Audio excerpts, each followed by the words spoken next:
church to play church? There's too much at stake. Right.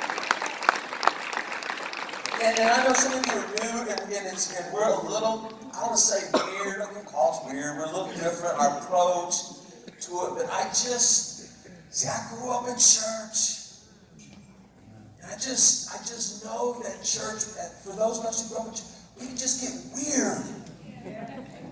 We can just get so weird that our kids just at some point they want to check out, like, God, it's just weird.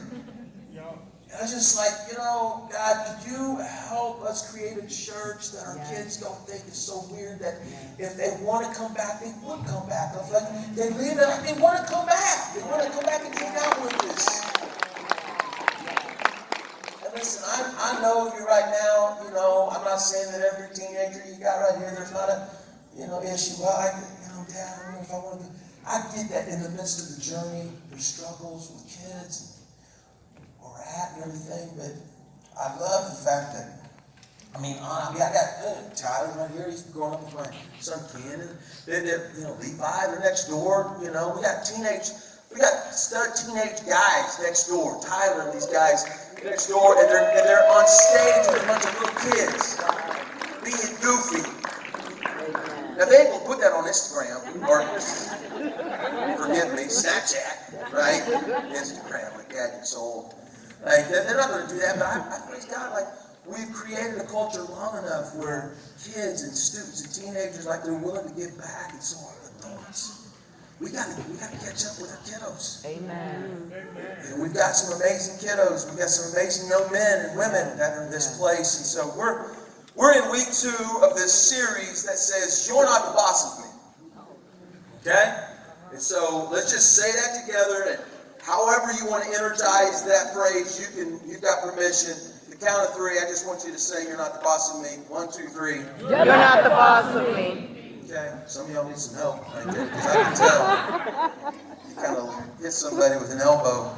And so here's the series. This is kind of the underlying thing. How to say no to the emotions that compete for control.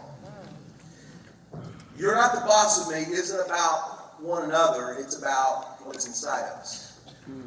How do we say no to the emotions that compete for control? We all have emotions, right? Can I just tell you, our emotions can get the best of us in the most ridiculous of places. Parking lots? Yes. Right?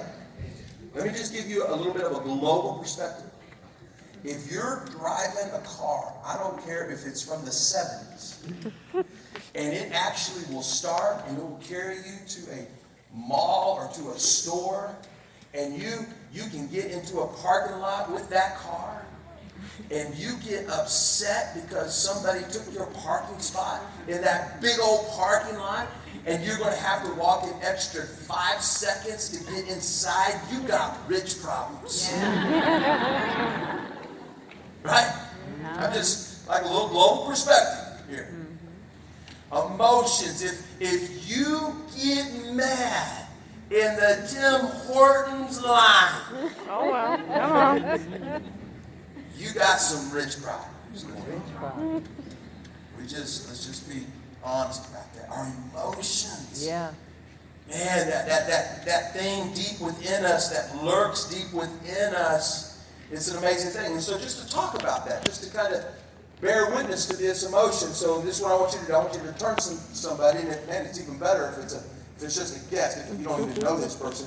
And this is the question I want you to answer. What would you do if you knew you could get away with it?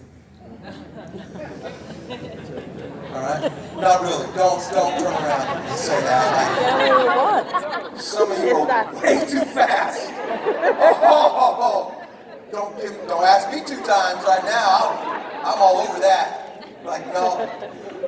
Because it's already bad. We know it's bad. If you wanted to say it that fast, it's bad. You had a bad day at week or a bad week at work or whatever. Right? And so this emotion, and so last week we said this. This is a little poem that Andy Stanley wrote that speaks to this. Our need of supervision may someday come to an end if we silence the toxic voices that come from within. Let's say that together, just as like a big class. All right, ready? 1, 2, 3. Our need For supervision may someday come to an end if we silence the toxic voices that come from within. We can just stop right there. What we sung about, and just that right there is enough for us to kind of work on throughout the week. Yeah. But we're not going to stop right there. We're going to keep on going. So listen to this. This is what we talked about last week. Is that so often, and whether you're a Christian here, a Christ follower, or whether you're not, because we have both that come to Renovation, which I love. I love the fact that some of you, you're not church going. You're so shocked you've been here 2 times in the last month, and you haven't been to church 2 times in the last 10 years, right? And so you're in a unique kind of space. But whether you're a Christian or not a Christian, this idea about monitoring our behavior is really important, right? In fact, we can spend a lot of time on monitoring our behavior. And I'm not saying that we shouldn't, because you want a second date. So you should monitor behavior. You want to get that job, so you can monitor your behavior, right? So I'm not saying it, but Christianity is not about monitoring our behavior. That's right. And as parents, this is what I know when you got those little bitties, or now those little bitties have grown into some teenagers, and you're trying to maintain some kind of level of control, and you're trying to get them to behave, right? You need to stay in that fight. That's a worthy fight. But let me tell you something. If all you're doing is trying to monitor and change their behavior without trying to see deeper inside them, it's an endless fight. Amen. It's an endless fight. Amen. And for some of you, you know that because you're now an adult. And somebody trying to monitor your behavior and fix you has not worked. Right. You've rebelled against that your whole life. Right. Don't tell me what to do. Don't tell me how to act. Don't tell me. Don't at the end of the service, do not tell me to close my eyes and bow my head, please. Because if you tell me that, I'm gonna have my head wide open, my eyes wide open. Like it's just something inside of us. Yeah. So this idea of monitoring our behavior, it's not that we shouldn't do that, but I think what Christ would say is that we need to monitor more than our behavior. We need to monitor our heart. Yes. We need to monitor what's inside of us. Because it is our hearts that get exposed when we behave. Yeah. Particularly. Behavior exposes our heart. Right. Now, I know some of you guys have been all eyeballing my box of Captain Crunch here. So don't you think about coming and getting Captain Crunch. So this is my all-time Captain Crunch. He's my man. He's been my man since I was a little boy. Like, I love Captain Crunch. If I got a brother, like, hey, if I'm going to pick out one cereal out of the whole lexicon of cereals, it's going to be my boy, Captain Crunch. Now, this is what I've known as I've grown older. Like, Captain Crunch, he's not the best for me. But, sometimes you got to have a little Captain Crunch, right? Now, here's what's interesting. I can shake up this box of Captain Crunch all I want. Boom. I'm shaking that thing around. I can open up this box of Captain Crunch, and I can pour it out into a bowl. Does what I do in the shaking or in the pouring determine what comes out of this box of Captain Crunch? Let me ask it again. Does any part of my shaking or pouring out of this box have anything to do with what comes out of the box of Captain Crunch? Yeah. No. I can shake it. I can step on it. I can throw it in the air. But when I open up this box of Captain Crunch and I pour out this Captain Crunch, no matter what intention is, guess what's coming out of the box of Captain Crunch? Captain Crunch. So it is with our heart. With our heart. I can stir it up. I can pour it out. I can fix it. I can behave myself. I can do all of these things. I can put all kinds of paint on this thing. I can dress it up as much as I can. But when crisis hits, when something happens, guess what's coming out Yes. of me. It's what's already in me. That's right. So for us, it's so important for us to go beyond just monitoring our behavior. This is what we found out last week. Jesus was talking. This group of religious people were coming. The religious leaders were coming, and they asked Jesus. They're like, "Hey, Jesus, hey, we want some time with you. Come here, come here, come here." They're like, "Hey, we got a question for you." All right. We sat around and we thought about what's the best question we could ever ask Jesus. I mean, here's Jesus, like, wow, he's done so many amazing things. And here's the one question we think is the most important question we could ask Jesus, is why don't your disciples wash their hands before they eat? Like, what? Like, that's the best you guys got? Like, of all the things you're going to ask me, you're going to ask me, why don't my disciples wash their hands? Do you know sometimes people are going to ask you questions that really you shouldn't answer? Right. Because they're trying to get at you, they're trying to sidestep you, they're trying to get under your skin. Like Jesus, he was all God, but he was all man. Yeah. Do you know what Jesus did? He didn't even think about responding to that question. In fact, he just flipped it upside down.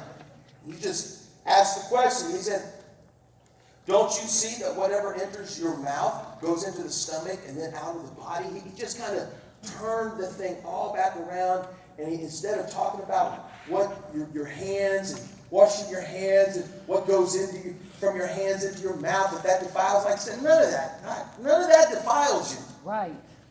What goes inside of you is not the problem. It is what's coming out of you. That's it. That's what you need to worry about. And so he answers his disciples because they were saying like, hey, Jesus, you offended those dudes back there. And he said, don't even listen to them. Just don't even listen to them. It's like the blind leading the blind. Wow. He says, come on. He said, don't you see that whatever enters the mouth goes into the stomach and then out of the body? And I'm like, okay, but the things that come out of a person's mouth come from the heart, and these defile them. Yes. And the reason why that bothers me is because when you say things that offend others, you're offending me. And when you're at odds with others, guess what, son? You're at odds with Dad. You don't get to just go, yo, Dad, I'm good here, right hand, give me a high five. I want to raise my hallelujah to you. But I'm going to be a mean son of a gun to my neighbor, to my coworker, to the girl, or to the guy who cheated me out of that spot, or to the person who cheated on me, or whatever that scenario is. And your Heavenly Father's going, you know what? Hey, you just keep your hallelujah. Well, Because until you're willing to go here and deal with here, then we're not, son, like, no, that's not how it works with you and me.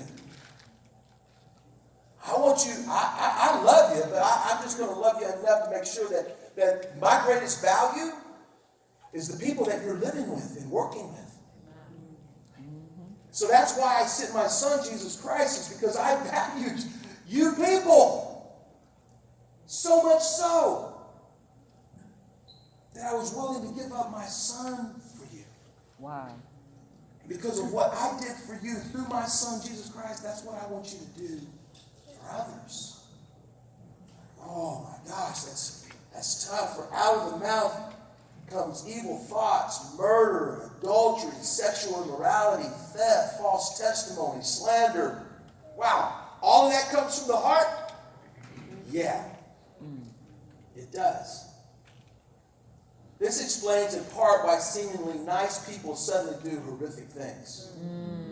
If you're dating someone who on occasion says and does things that are out of character, and especially when it's under pressure, you should pay attention when they come back and say, I don't know where that came from. Oh, I'm so sorry. I don't know what got into me. Oh, I know what got into me. You said it right. And you need to pay attention.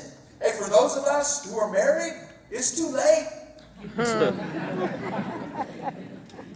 But if you're dating, it's not too late. Pay attention. Pay attention to the warning signs of toxic heart ailment. Wow. Amen. Wow. Pay attention.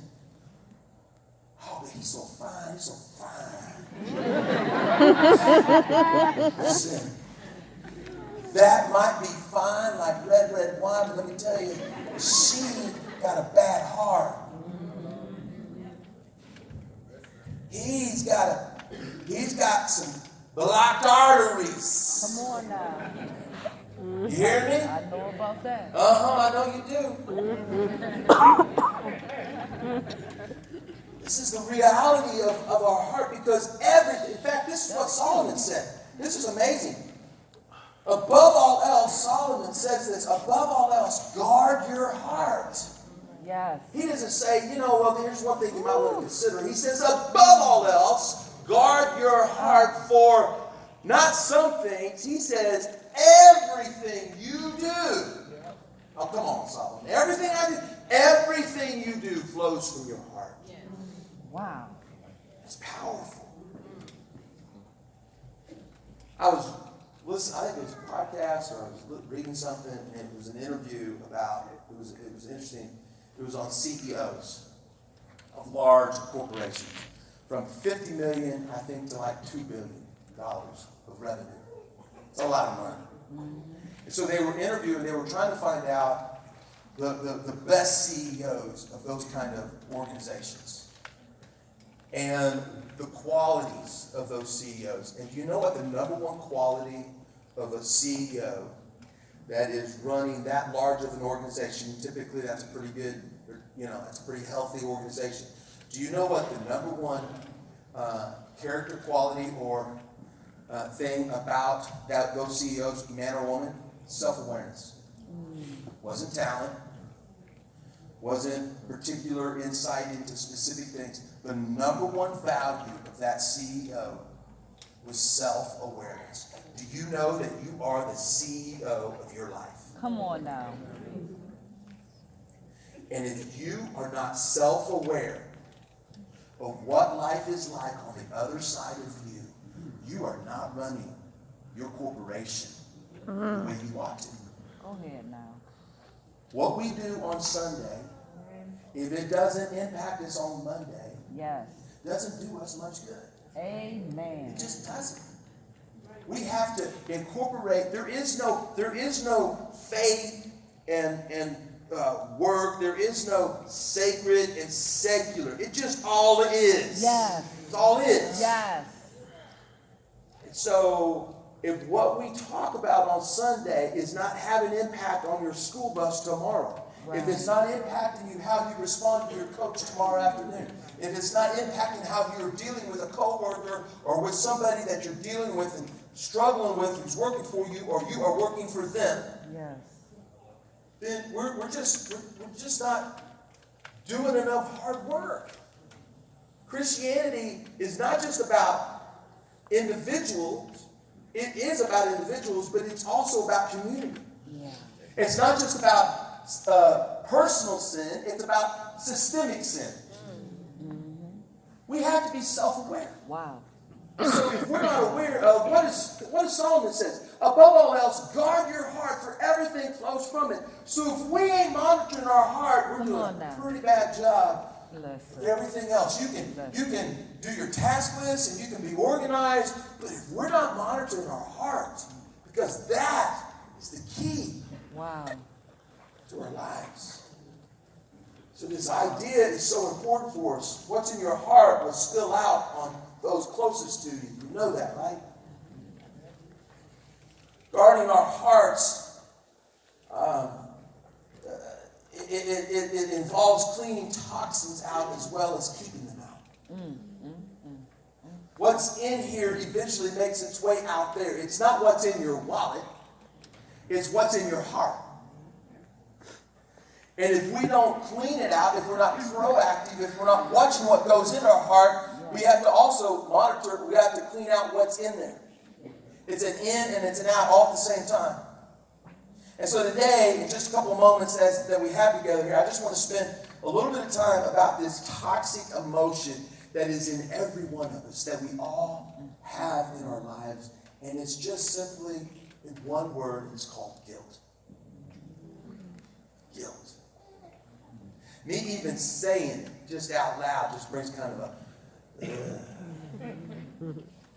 like, wow, we came to church today, I got up, I got here, I thought it's cold out here, we're going to be talking about guilt? I don't need anybody talking about guilt. I got plenty of it. I know that's the problem. Guilt. Guilt. Guilt is the emotion associated with acknowledging we've done something wrong.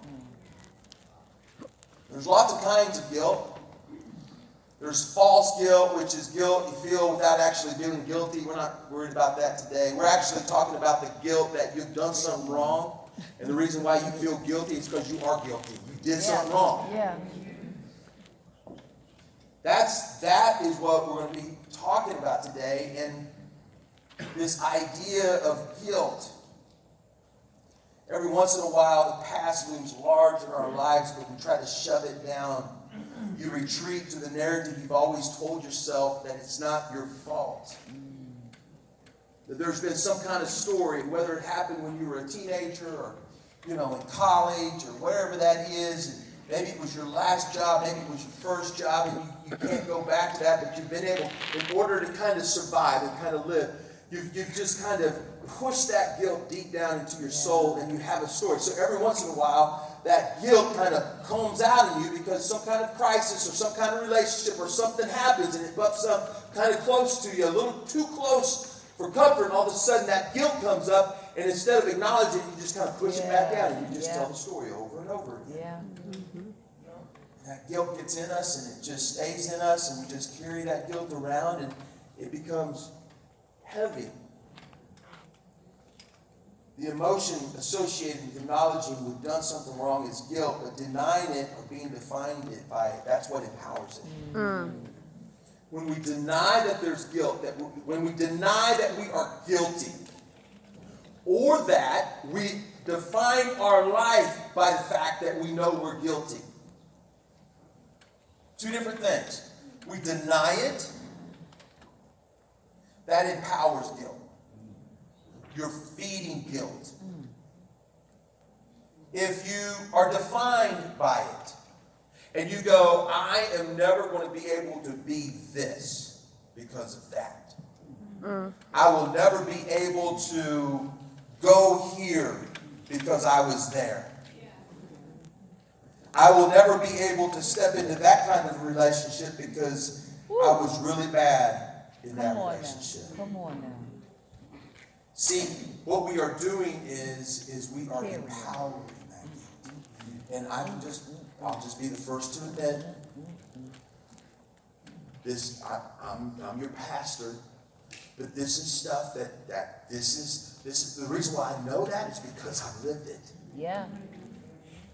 I'm not some perfect person like, oh man, I wish I was BC because like, no, you don't. Let me tell you something. This is a convicting message. This is not one of those messages that I'm excited about delivering today. Can I just tell you that right now? And as on my way here, I said, God,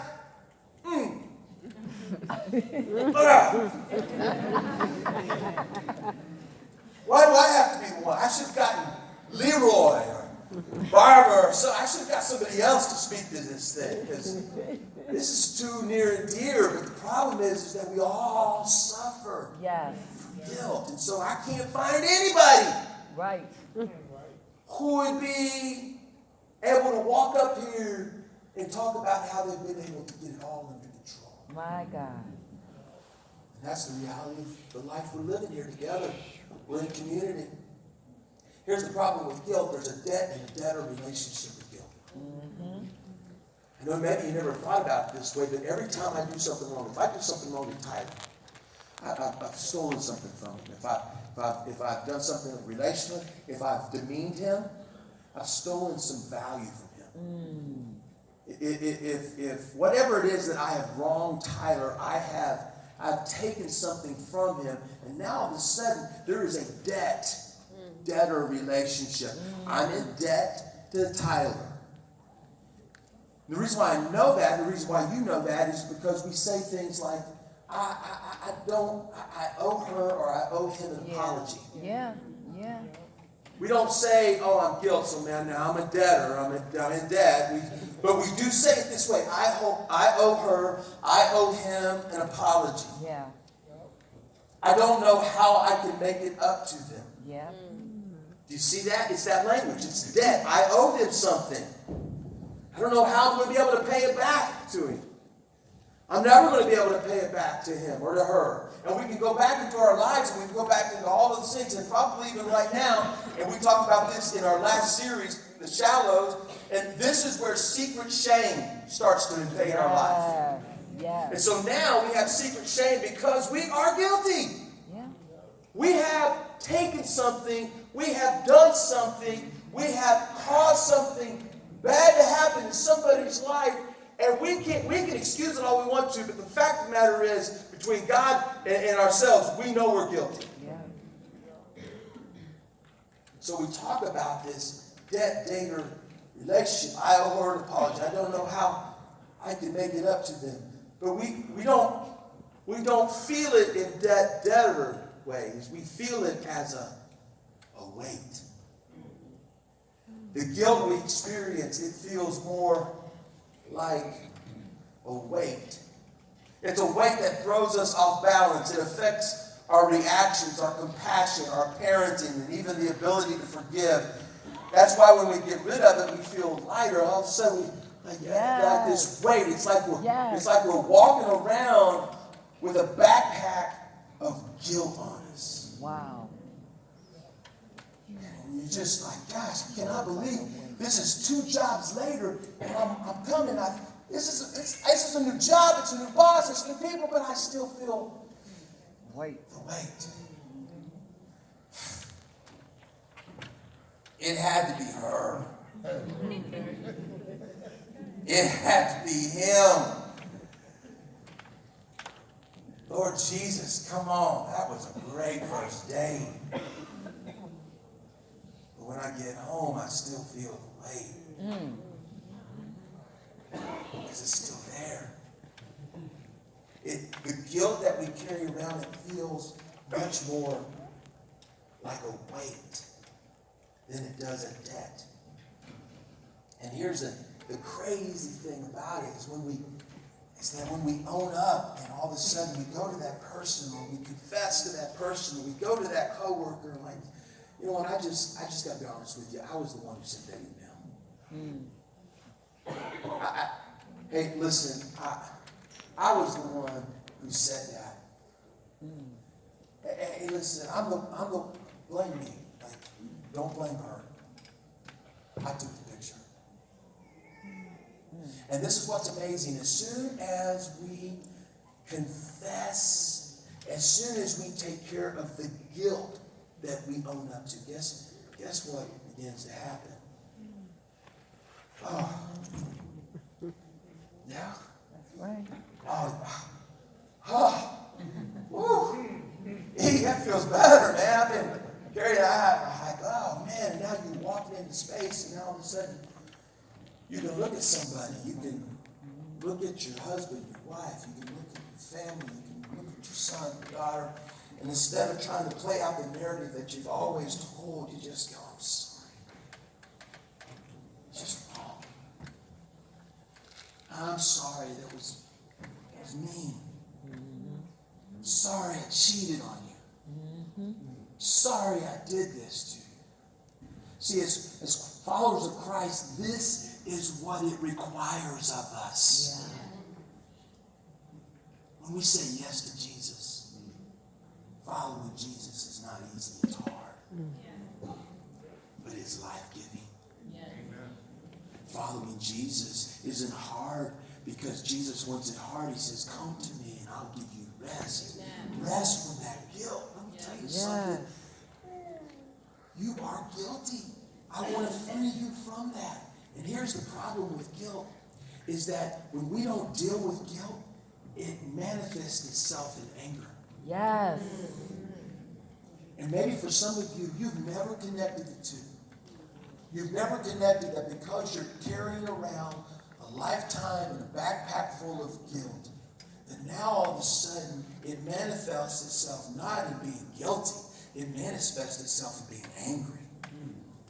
And every time, some kind of crisis, every time something happens, your first reaction is anger. But you know, anger is a secondary emotion. Yes, it is. Anger is because of something that has already happened to you. Yeah. It just manifests itself as anger. Well, you know me, I just got a hot temper. No, you got a bad heart. Wow.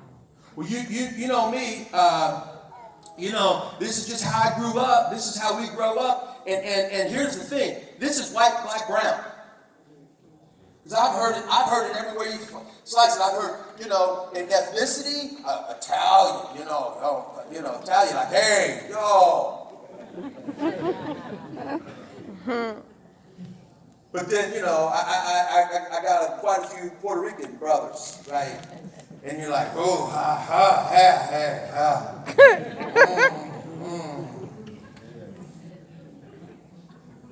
I grew up with a bunch of white dudes. And we're just blah. We just blah. We just belted. Right? And we try to blame it on ethnicity. We try to blame it on community, our neighborhood. Let me tell you where to blame it on. Blame it on the heart. It's a heart issue. This guilt and anger, and it's so important. The problem is, the reason why is you have that anger is you didn't live up to your own expectations. And now nobody else can live up to your own expectations. The reason why you're mad at them is because you're still mad at you. And until you stop being mad at you, that anger is always going to get this. Anger leaks out. It just leaks out everywhere it goes. Why is she angry all the time? Why is he angry all the time? All the time. Well, there's something deep in the heart. Yeah. It's causing it. Their failures or your failures disappear into the recesses of their hearts or your hearts, while everybody else's failures are in plain sight. When we are full of guilt and then it manifests in anger, we don't pay attention to the issues that are within us, but we certainly can see all y'all's stuff. I ain't got no vision in the mirror, but let me tell you something. I got a big front window, and I see all of you. I just can't see me. See, that is how we live this out when we haven't taken care of business. Do you know the problem with our past? Some people say, well, you just got to leave your past behind. The problem is you can't leave your past behind. That's right. Because the past